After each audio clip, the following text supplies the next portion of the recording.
ছেলে মাকে বলছে, মা, তুমি আমার জন্য জীবনে অনেক কষ্ট করেছো, বলো তোমার কি খেতে মনে চায়, আমি আজ তোমার ঋণ শোধ করব। মা বলছে, বাবা, তাহলে বাজার থেকে একটি পাকা আম নিয়ে আসিস। তারপর ছেলে রাতে পাকা একটা আম নিয়ে এলো। মা বলছে, বাবা, আমটা তোমার বুকের ওপরে রাখো, যখন আমি চাইব তখনই দিও। ছেলে ঘুমিয়ে গেলে পিঠের নিচে পড়ে আমটা চ্যাপ্টা হয়ে যায়।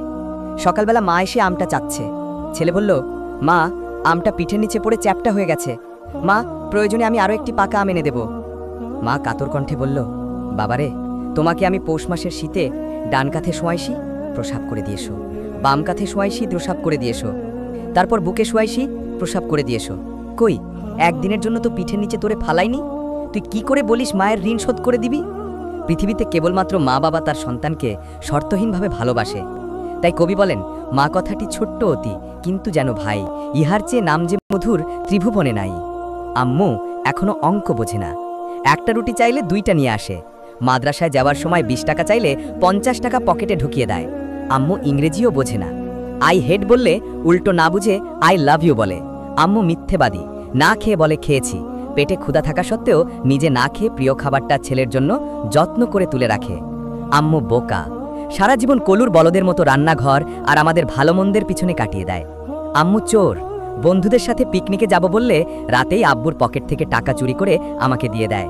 আম্মু নির্লজ্জ, আম্মুকে কতবার বলি আমার জিনিসপত্র যেন হাত না দেয়, তবুও আম্মু নির্লজ্জের মতো আমার এলোমেলো পড়ে থাকা জিনিসগুলো নিজ হাতে গুছিয়ে রাখে। আম্মু বেহায়া, আমি কথা না বললে জোর করে এসে বেহায়ার মতো গায়ে পড়ে কথা বলে, রাতে ঘুমের ঘোরে আমাকে দরজা দিয়ে উঁকি মেরে দেখে যায়। আম্মুর কোনো কমন সেন্স নেই, আমার প্লেটে খাবার কম দেখলে কেমন জানি করে, খোকা এত কম কেন, এ বলে প্লেটটা ভর্তি করে দেয়। এত খাওয়ার পরেও আম্মুর চোখে যেন কতদিনে না খাওয়া ছেলে। আম্মু কেয়ারলেস, নিজের কোমরের ব্যথা পিঠের ব্যথায় ধুকে ধুকে মারা গেলেও কখনো ঔষধের কথা বলে না, অথচ আমাদের একটা কাশিতে তার দিনটা যেন উলটপালট হয়ে যায়। ডাক্তার, হাকিম, বৈদ্যের সব এক করে বসে। আম্মু আনস্মার্ট, সজীবের আম্মুর মতো করে আম্মু দামি দামি শাড়ি পরে না, ভ্যানিটি ব্যাগ ঝুলিয়ে স্মার্টফোন হাতে নিয়ে ঘুরতেও যায় না, সারাদিন খালি রান্নাঘর আর আমাদের ভালো মন্দের চিন্তায় প্রিমিটিভ হয়ে জীবনটা কাটিয়ে দেয়। আম্মু ছত্তপর, নিজের সন্তান ও স্বামীর জন্য আম্মু দুনিয়ার সব স্যাক্রিফাইস করতে পারে।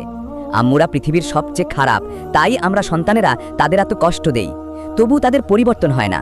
প্রতিদিন এসব আচরণগুলো বারবার রিপিট করে। একটু বড় হয়ে গেলেই আমরা তাদের ঝাড়ির ওপর রাখি, তবুও তারা বোকার মতো নামাজে বসে আমাদের জন্য দোয়া করে। সারাটা জীবন আমাদের খালি ভালোবাসা দিয়েই যায়, বিনিময়ে দিনে একবার হলেও সন্তানের মুখে আদর করে মা ডাক শুনতে চায়। কত নির্বোধ, তাই না? যে প্রতিটি সন্তানের জীবনে শ্রেষ্ঠ উপহার হচ্ছে মা। তাই একবার বলুন, মা, তোমায় আমি ভালোবাসি।